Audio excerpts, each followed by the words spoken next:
ओम बोलो चंद्रघंटा माता की जय हो। माँ का तीसरा रूप चंद्रघंटा है, बोलो माता चंद्रघंटा की जय। पिंड जप प्रवारारूढ़ा चंड कोपास्त्र कैरुत्या प्रसादम तन्नुते मध्यम चंद्रघंटिते विश्रुता। माँ दुर्गा की तीसरी शक्ति का नाम चंद्रघंटा है। नवरात्रि उपासना में तीसरे दिन इन्हीं के विग्रह का पूजन आराधना किया जाता है। इनका यह स्वरूप परम शांतिदायक और कल्याणकारी है। इनके मस्तक में घंटे के आकार का अर्धचंद्र है, इसी कारण से इन्हें चंद्रघंटा देवी कहा जाता है। इनके शरीर का अंग रंग स्वर्ण के समान चमकीला है। इनका वाहन सिंह है। हमें चाहिए कि अपने मन वचन कर्म एवं काया को विहित विधि विधान के अनुसार पूर्णतः परिशुद्ध एवं पवित्र करके मां चंद्रघंटा के शरणागत होकर उनकी उपासना आराधना में तत्पर हों। उनकी उपासना से हम समस्त सांसारिक कष्टों से विमुक्त होकर सहज ही परम पद के अधिकारी बन सकते हैं। ओम ऋषि बोले मां असुर चिचुर सेनापति ने जब यह देखा कि सेना तो इस प्रकार मारी जा रही है, तब उसे बड़ा क्रोध उत्पन्न हो गया और वह स्वयं भी अंबिका के साथ युद्ध करने निकल पड़ा। युद्ध में जाकर उसने देवी जी पर बाणों की इस प्रकार वर्षा की जैसे मेघ सुमेरु पर्वत की चोटी पर जाकर जलधारा बरसा रहा हो। जब देवी ने उसके बाण समूह को खेत में ही काट दिया, फिर बाणों द्वारा उसके सारथी घोड़ों को मार डाला। फिर झटपट उसका धनुष और ऊंची लहलाती ध्वजा काट कर गिरा दिए। तब उसका धनुष कट चुका। तब अपने बाणों से उसके अंग बींध डाले, जिसका सारथी एवं घोड़े मर चुके थे और धनुष कट चुका था। तब वह बिना रथ के पैदल तलवार ढाल लेकर देवी के रथ की ओर दौड़ा। तेज तलवार से सिंह पर जाते ही प्रहार कर दिया। फिर देवी जी की बाम भुजा पर जोर से प्रहार किया। हे राजन, ज्यों ही उसकी तलवार देवी की भुजा पर पड़ी त्यों ही टूट गई। फिर असुर ने क्रोध से आंखें लाल लाल करके सूल पकड़ लिया। भद्रकाली जी पर उस दैत्य ने सूल डाल दिया। वह सूल इस प्रकार चमकता जैसे कि आकाश से सूर्यमंडल गिर रहा हो। देवी जी ने अपनी ओर आते हुए सूल को देखकर उस पर अपना सूल चला दिया, जिससे वह सूल सैकड़ों टुकड़े हो गया। साथ में उस चिचुर महादैत्य के प्राण निकल गए। जब महिषासुर का बलवान सेनापति मारा गया, तब देव शत्रु चामर हाथी पर बैठकर आ गया और आते ही उसने अंबिका देवी पर शक्ति का प्रहार किया। श्री देवी जी ने हुंकार द्वारा ही तेजहीन कर उसे जमीन पर गिरा दिया। अपनी शक्ति को गिरा हुआ देखकर चामर को बड़ा क्रोध आ गया। उसने पुनः शूल का प्रहार कर दिया। शूल को भी देवी जी ने बाणों द्वारा उछाल डाला। तब सिंह उछल कर हाथी के मस्तक पर चढ़ बैठा। फिर दैत्य के साथ भुजा युद्ध करने लगा। वे दोनों परस्पर लड़ते लड़ते उस हाथी पर से नीचे पृथ्वी पर आ गिरे और भयंकर प्रहारों से परस्पर युद्ध करने लगे। तब बड़े वेग से सिंह ऊपर को उछला और ऊपर आकाश से नीचे की ओर गिरते गिरते पंजों के प्रहार से दैत्य चामर का सिर धड़ से अलग कर डाला। देवी जी ने शिला एवं वृक्ष आदि से युद्ध में उदग्र को मार डाला। फिर कराल को भी दांतों, मुक्का तथा थप्पड़ों के द्वारा मार गिराया। क्रोध में परिपूर्ण देवी ने गदा की चोटों से उद्यत को चूर चूर कर दिया। बिंदीपाल शस्त्र द्वारा, वास्कल तथा बाणों द्वारा अंधक एवं ताम्र को मारकर यमधाम भेज दिया। त्रिनेत्र धारिणी देवी माया परमेश्वरी ने उग्रवीर्य महाहनु नाम के दैत्यों को त्रिशूल द्वारा मार दिया। तलवार से बिडाल कर सिर धड़ से अलग कर दिया। धुरधर और दुर्मुख इन दोनों को बाणों द्वारा यमपुरी पहुंचा दिया। इस प्रकार अपनी सेना का नाश होता देखकर वैसे का रूप बनाकर महिषासुर उन गणों को डराने लगा। कुछ एक गणों पर अपने थुनथुनों से प्रहार किया, दूसरों को सिंहों से फाड़ा।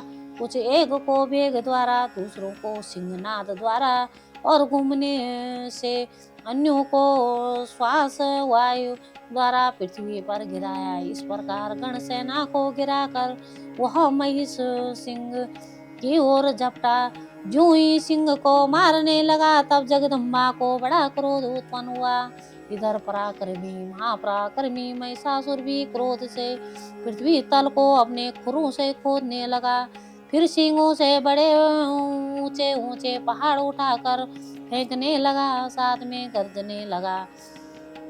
वेग के साथ घूमने पर पृथ्वी क्षुब्ध होकर फटने लगी। उसने पूंछ से समुद्र पर प्रहार किया, जिससे क्षुब्ध होकर समुद्र पृथ्वी को चारों ओर से डुबाने लगा। चलायमान होते हुए सिंहों के द्वारा छिन्न भिन्न हुए बादल के टुकड़े टुकड़े हो गए। उसके श्वासों की कठोर वायु से उड़ते हुए सैकड़ों पर्वत आकाश से गिरने लगे। इस प्रकार क्रोधपूर्ण उस महादैत्य को अपनी ओर आता देखकर चंडिका उसे मारने के लिए क्रोध में आ गई। कुपित चंडिका ने उसकी ओर पास फेंका हुआ उसके द्वारा उस दैत्य को बांध दिया। तब तो उस महायुद्ध में बंधे हुए दैत्य ने अपने महिषासुर रूप का त्याग कर दिया, झटपट सिंह के रूप में आ गया। जो ही चंडिका उसका सिर काटने लगी तब तो वह तलवार हाथ में लिए पुरुष दिखाई देने लगा। तब शीघ्रता से तलवार ढाल वाले इस पुरुष को अपने बाणों से देवी ने बींध डाला। अब वह एक बड़ा हाथी हो आया। उसकी सूंड से देवी के सिंह को खींचा, फिर गर्जने लगा। उसके खींचते समय अपनी खंड के द्वारा देवी ने उसकी सूंड को कटा दिया। फिर वह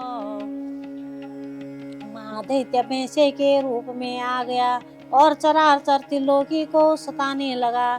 तो जगत माता चंडिका क्रोध में आकर फिर उत्तम मधुपान करने लगी और लाल लाल नेत्र करके हंसने लगी। वह दैत्य भी बल पराक्रम के मद में उन्मत्त होकर गरजने लगा और अपने सिंहों से पहाड़ उठा कर देवी की ओर फेंकने लगा।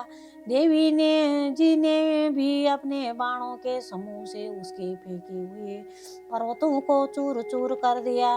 तब सुरापान के मध्य के कारण लाल लाल नेत्र वाली चंडिका जी ने कुछ अस्त व्यस्त शब्दों में कहा।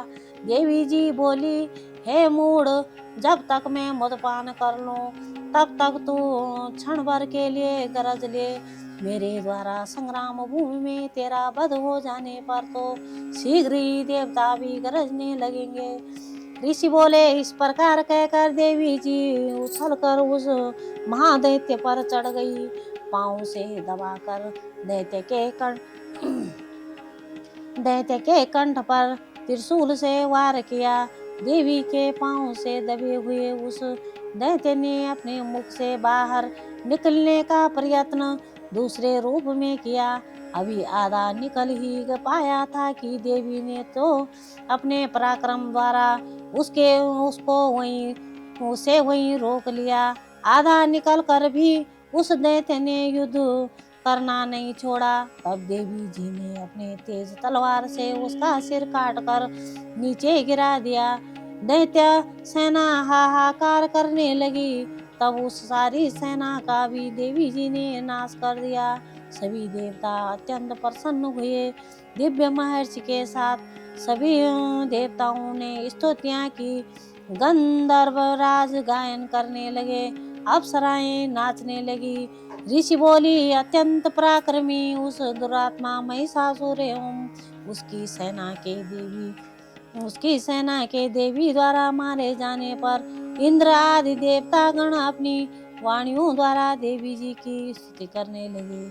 जिस देवी जी ने अपने शक्ति से सारे जगत को व्याप्त कर लिया है, जिसका स्वरूप सभी देवताओं का समूह है, सभी देवता एवं महर्षि महर्षि जिसकी पूजा किया करते हैं, उस अंबिका देवी को हम प्रणाम करते हैं। वही देवी हमारा मंगल करे।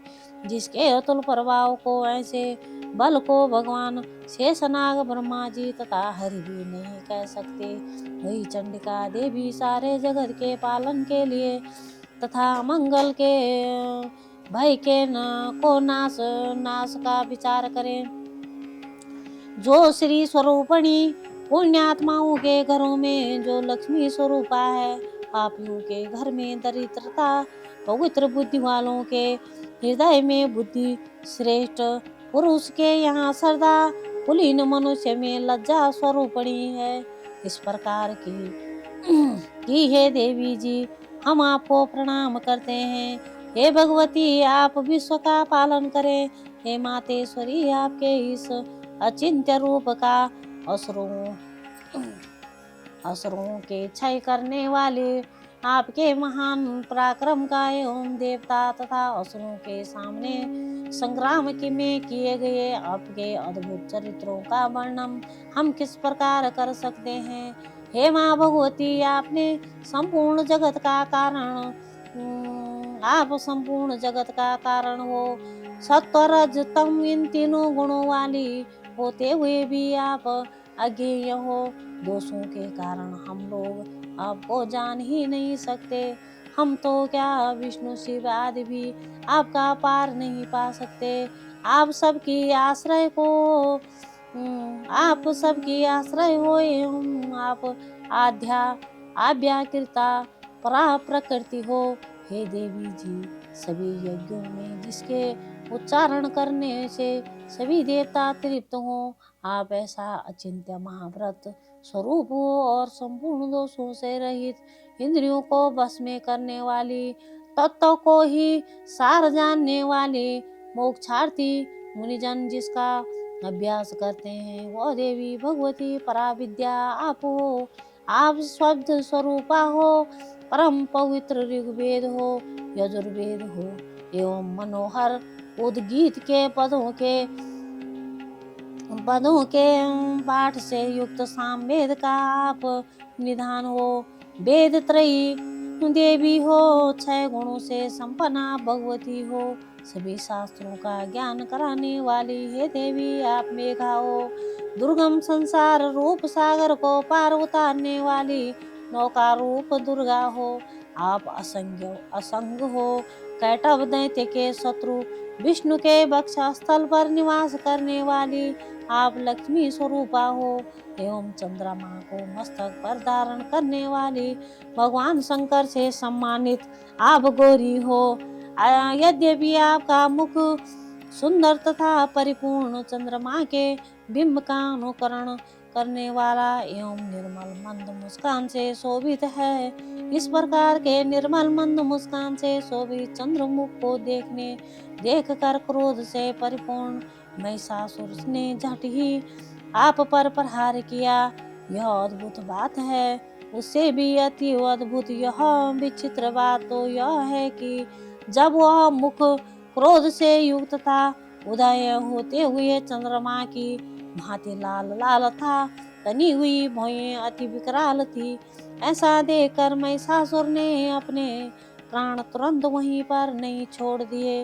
भला ऐसा कौन सा प्राणी है जो क्रोधी यमराज को देखकर भी जीवित रह सके। देवी जी आप प्रसन्न हो, सर्वदा उन्नति दाता देवी जी, आप जिन पर प्रसन्न हैं वही सभी देशों में आदर पाते हैं, उन्हें ही धन तथा यश मिलता है।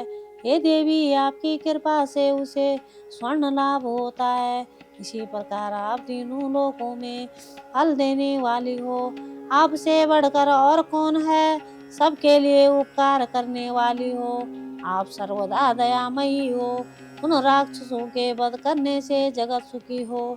हे राक्षस, ये राक्षस कभी नरक के लिए चिरकाल तक भले ही पाप करते रहे हों। संग्राम में इनका वध आपने इसलिए किया कि मुझसे मारे हुए ये स्वर्ग चले जाएं। यही मन में रखकर है देवी आप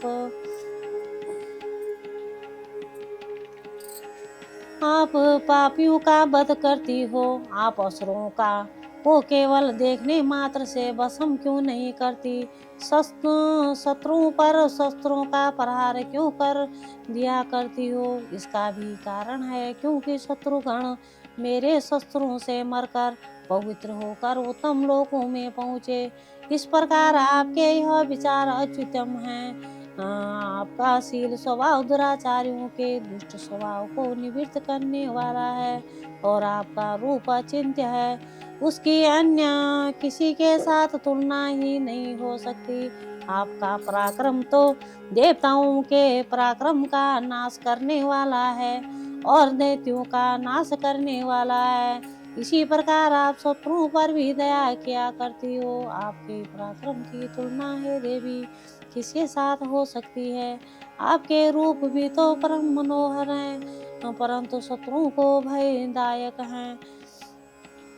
हे वरदायिनी, त्रिलोकी भर में यह आप ही दिखाई देते हैं। हे देवी जी, शत्रुओं का नाश करके इस सारी त्रिलोकी की आपने रक्षा की। संग्राम भूमि में उन दैत्यों का विनाश करके उन्हें स्वर्ग में पहुंचा दिया और वहाँ हमारा भय भी दूर कर दिया, जो हो कि हमें उत्तम दानव डराया करते थे। हे माता, आपको नमस्कार है। हे देवी, हमारे शूल से रक्षा करें। हे अंबिके, खंडक द्वारा हमारी रक्षा करें एवं घंटा के शब्दों द्वारा तथा धनुष के टंकार से भी हमारी रक्षा कीजिए। हे चंडिके, पूर्व पश्चिम दक्षिण में हमारी रक्षा करें। अपने शूल को घुमा घुमा कर उत्तर में भी हमारी रक्षा करें। ऋषि बोले। इस प्रकार देवी जी की देवताओं ने स्तुति की और नंदन वन में उत्पन्न हुए फूलों तथा गंध चंदन आदि से जगत की माता की उपासना की। सभी देवताओं ने भक्ति पूर्वक दिव्य धूपों द्वारा अर्चना की। तब देवी प्रसन्न मुख होकर उन देवताओं से बोली, हे सभी देवताओं, अपनी अभिलाषा के अनुसार आप सब हमसे वर मांगो।